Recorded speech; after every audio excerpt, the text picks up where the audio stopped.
Today, we are going to learn how to find information from Gale in Context Elementary. Did you know that every word on this page can be read out loud? Simply turn on the sound using the speaker icon at the top of the page, then hover your cursor over any word or sentence to have it read out loud. There are two ways to find information on a topic. You can use a keyword or search by picture.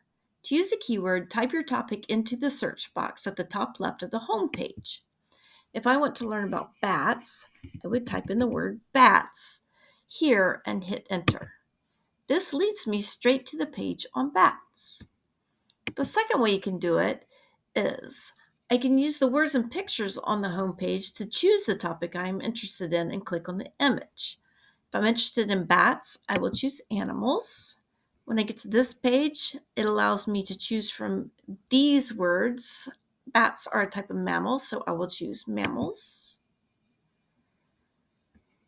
And I keep choosing images until I reach the page that has the information I'm looking for. As you can see, the page I finally reach is the same page I reached when I searched by keyword.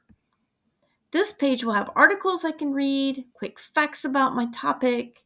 If you scroll down, you'll find links to book articles, books, magazines, and news articles about my topic. The number of dots to the left of the words indicate the reading level of the resource. Let's read the main article by clicking on the blue button that says Keep Reading.